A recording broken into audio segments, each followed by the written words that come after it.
Hi guys. Today, we're diving into one of the most insane stories history forgot to teach you.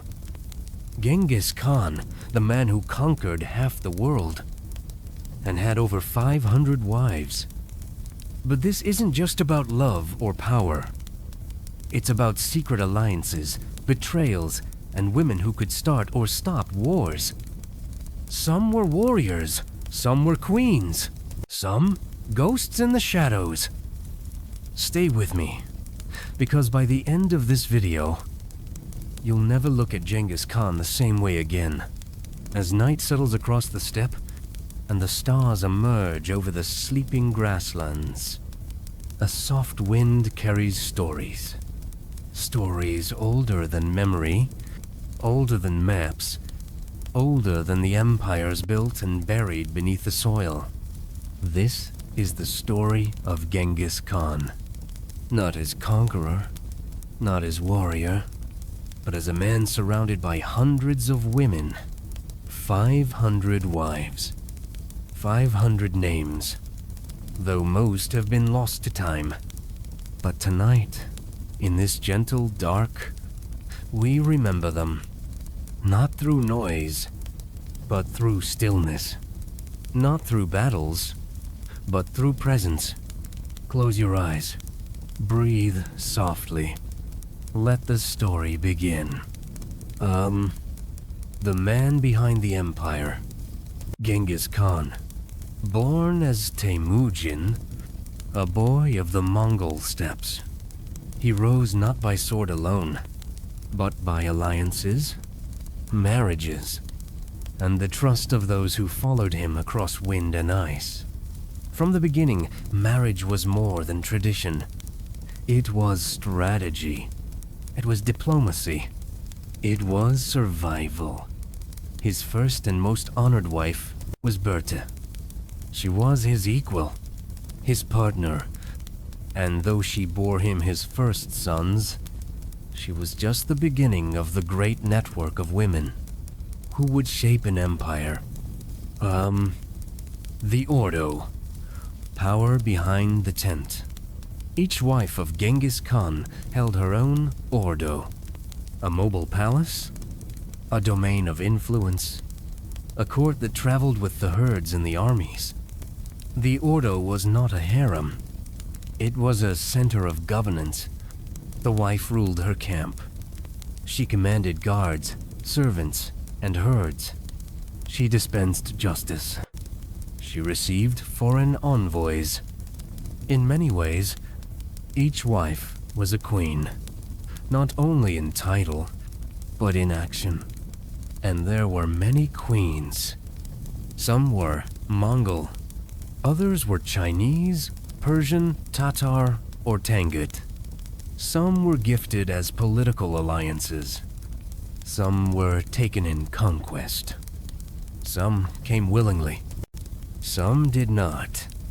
But once they entered the world of the Khan, they became part of something vast, something dangerous, something eternal.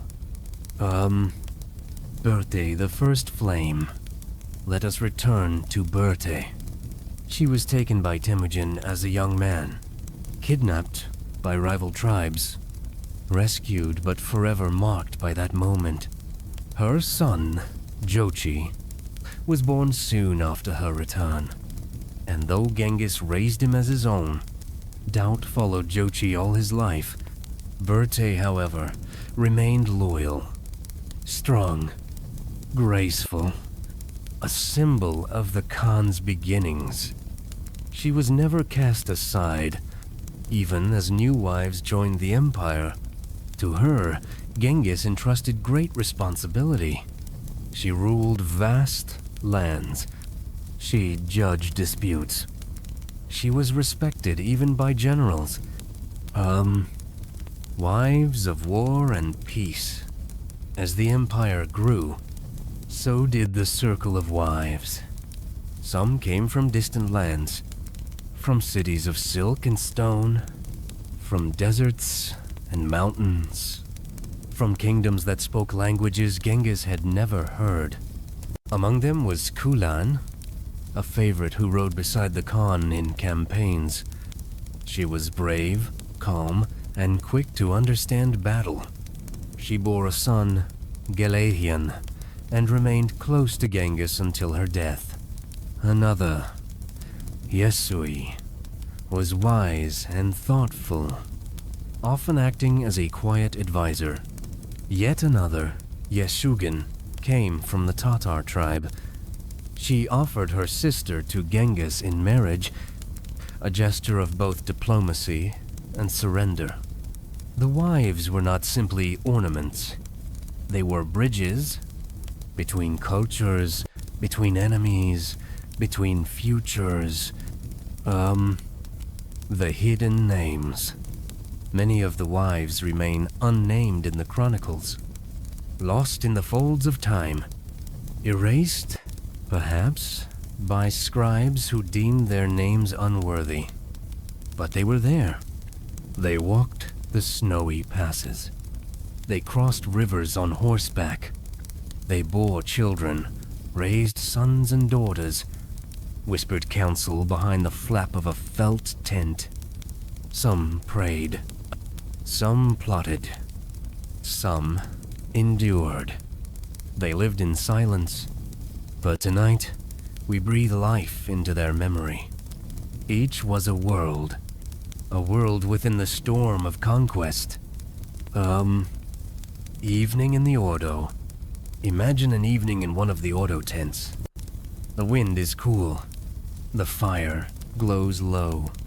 The guards stand silent in the distance. Inside, a woman reclines on a cushion, her robes heavy with embroidery. She sips fermented mare's milk. Her mind wanders to home, to fate, to the stars. She is far from the lands she once knew. She speaks now in Mongol tongue. She has children here, servants here, a place in the Empire. But part of her is still back in the hills of her youth. She does not know if Genghis will return from his next battle. She does not know if her son will be chosen or forgotten. But she knows this. She is part of something enormous. And tonight, like every night, she watches the sky. The same sky Temujin once watched as a boy. End of part 1. Let the wind carry their names. Let the earth remember their stories. In the next part, we will see what became of the wives after Genghis Khan's death. How they ruled, how they endured, how they shaped the world long after the conqueror was gone. Close your eyes. Let the steppe sing its lullaby. The story continues soon. The night deepens.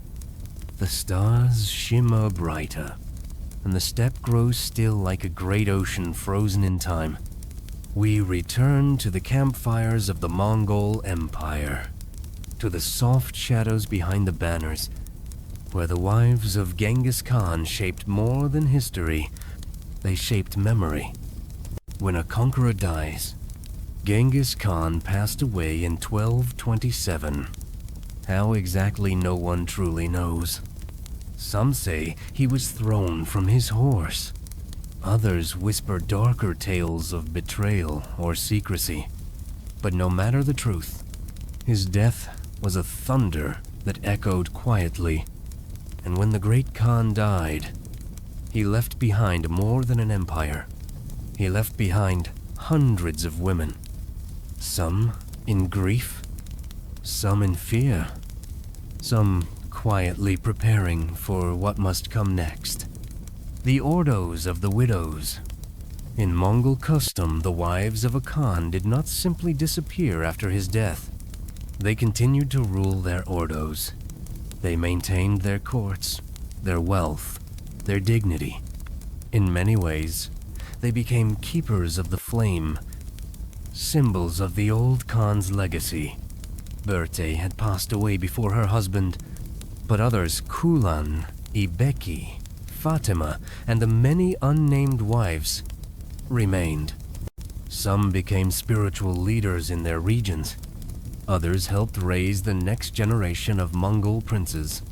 And some, like Fatima, found themselves caught in the political storms that followed. Power behind the veil. After Genghis, his sons ruled different parts of the empire. But behind these powerful men, many of the old wives still whispered in council. They knew the secrets of alliances. They knew the habits of old enemies. They were trusted by soldiers, respected by merchants, and feared by schemers. One such woman was Yesugen, a Tatar noblewoman. Clever, gracious, and well-versed in tribal diplomacy, she guided decisions in her son's court for decades. Another was Kulan, who maintained a peaceful region east of the Kurlan River. Long after the Khan was gone, these were not widows cloaked in sorrow. They were living legends, walking pieces of an empire too vast to grasp in full. The Silent Wars. After the death of Genghis Khan, succession disputes began to brew. Who would lead the empire? Which son? Which grandson? And though the battles were fought by men, the tensions were stirred in the shadows, in whispered words from one ordo to another, in quiet alliances between wives and mothers. Some women sent messages, others sent gifts, and a few sent daggers. The war of influence had begun, and the wives were far from passive. It is said that one widow, the Persian noble Fatima, became too powerful in court. She was accused of plotting against Ogedei Khan's widow, Turagin, and for this, she was executed, though no one dared speak of it aloud. Turagin, the Empress Regent. Now, let us speak of one woman whose story refuses to be forgotten. Turagin. She was not among the 500 wives of Genghis, but the widow of his son Ogedei. When her husband died, she did something few women in history had dared to do. She ruled the empire.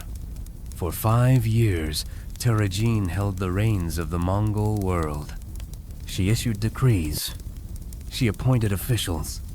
She negotiated with foreign diplomats from Persia, China, and the Rus.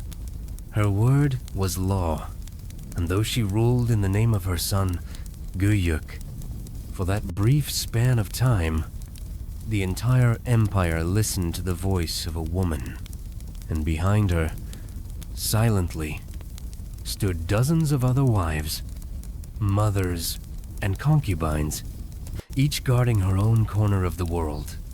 Spiritual queens. Among the wives of Genghis, some were known for their spiritual strength. One was Sorkh Koktani, a Karait princess, married not to Genghis himself, but to his youngest son, Tolui. She raised 4 sons, each of whom would one day rule kingdoms. Her influence was vast. She was a patron of religion, a supporter of Christian, Muslim, and Buddhist scholars. It was she who quietly guided her sons to power, not through war, but through patience. And it was she who gave the world Kublai Khan. In her tent, beside the glow of oil lamps, the future of the empire was shaped, not with maps and swords, but with stories and songs and teachings from the old world. Echoes of women. When we speak of the Mongol Empire, we speak of Genghis Khan, of riders, banners, sieges, and victories. But beneath that thunder, a softer drumbeat played. The wives, the mothers, the queens, they were the ones who kept the camps warm, who taught the children the songs of ancestors, who watched the stars and listened to omens, who braided threads of peace through a world torn by war. Even now, as we lie still in the hush of night, the echo of those women returns. In the creak of leather, in the hush of wind over dry grass, in the memory of a fire long burned out, they are not forgotten.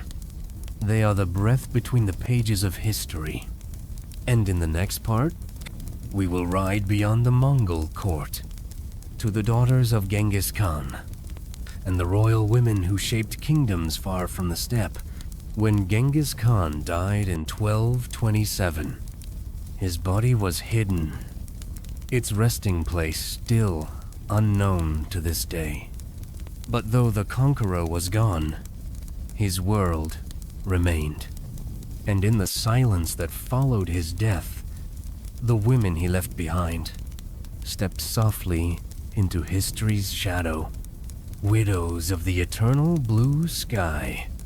By Mongol tradition, the senior wives did not remarry. They became keepers of memory, guardians of lineage. Some were granted power over entire territories, lands they ruled in the name of the late Khan. These women maintained their ordos, continued to host envoys, and raised the sons and grandsons who would shape the empire's future. Among them was Kulan, now older, wiser. Her gaze stretched across lands her husband had once conquered. She kept his relics, his favorite horse's bridle, his bow, and on nights when the wind grew cold, she would hum the old songs. The next generation, though Genghis had hundreds of wives, only Berte's sons were considered legitimate heirs: Jochi, Chagatai, Urgede, and Tolui. Each ruled a part of the vast inheritance, and yet, the other wives played crucial roles.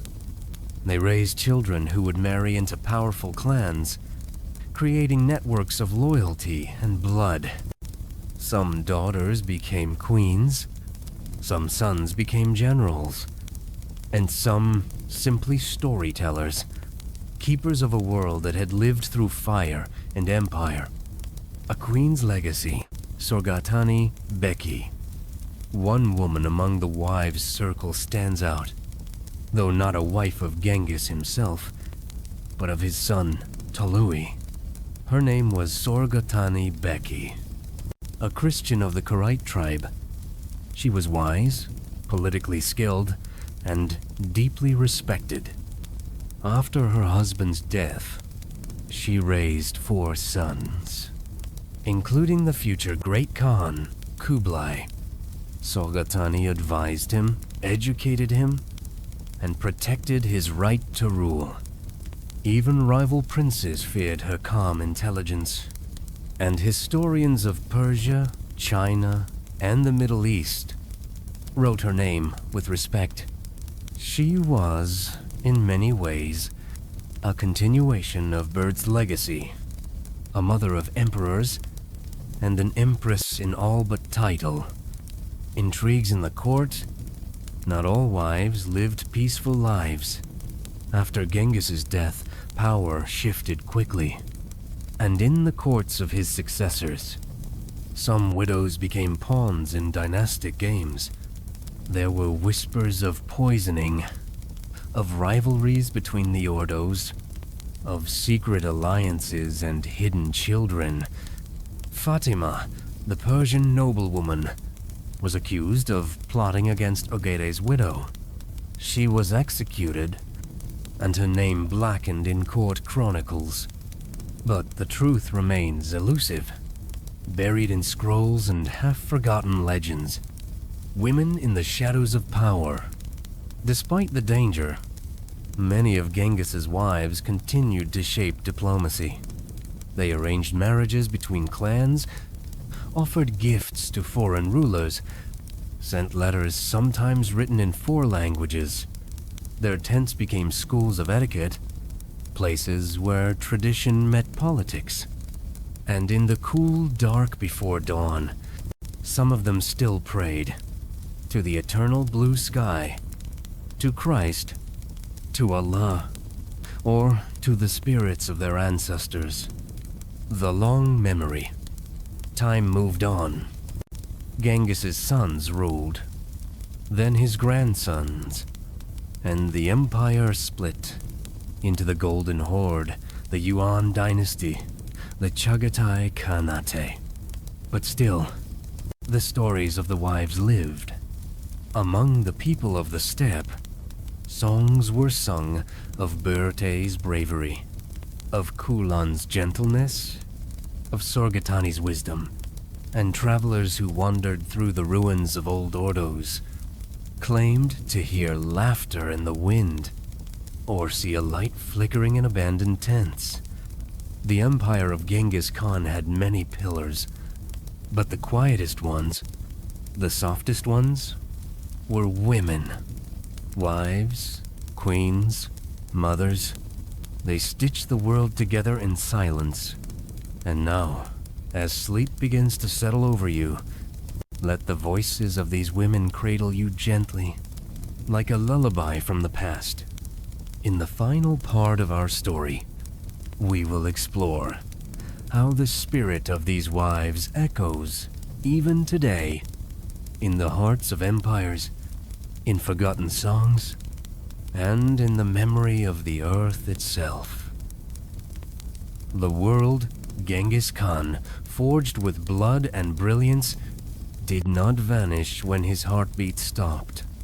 Instead, it echoed through the horses of his grandsons, through the cities renamed in his honor, and through the women who had once shared his firelight.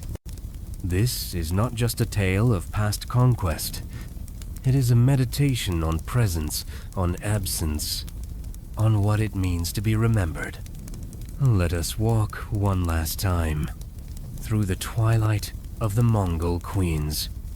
After Genghis, the empire in their hands. After Genghis Khan's death in 1227, his wives did not fade into obscurity. In fact, for a time, they held more influence than ever. Each ordo continued to function, now aligned with the political rise of their sons. In the lands of the Mongol heartland, these royal camps became mini-courts, each ruled by a widow of the Khan. They became regents, powerful patrons, commanders of thousands.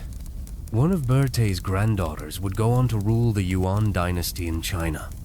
Others influenced the courts of Persia, Central Asia, and beyond. Some women raised future Khans.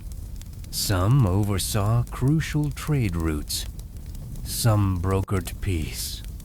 The empire had learned to trust their wisdom because they had always been there, quietly watching, quietly guiding. The sacred women of the steppes. Among the Mongols, women were not entirely shut out from power, as they were in many other empires of the same era. They could inherit land, own livestock, command troops, make political decisions. But most importantly, they could dream. In their dreams live futures.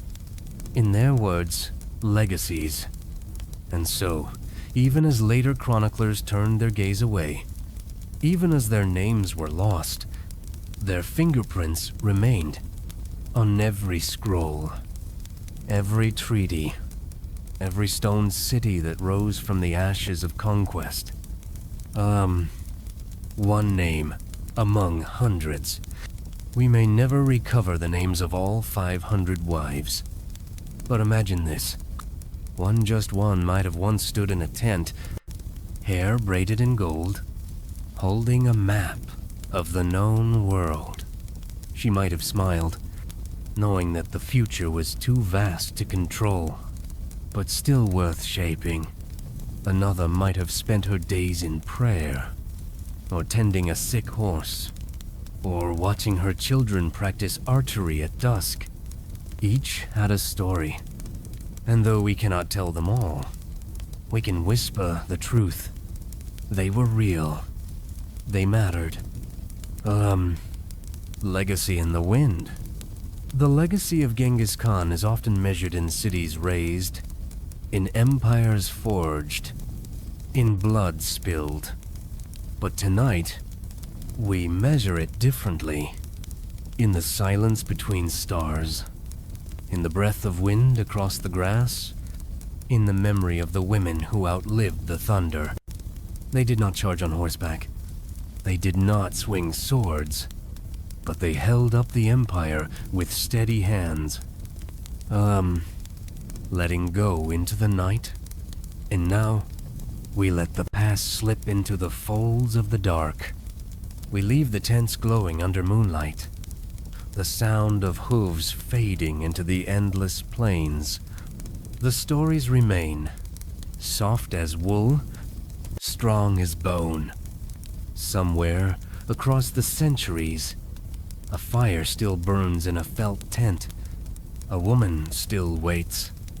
A horse still gallops through the mist. And the spirit of those 500 wives lives on in every wind that brushes the steppe. Sleep now. The story is told.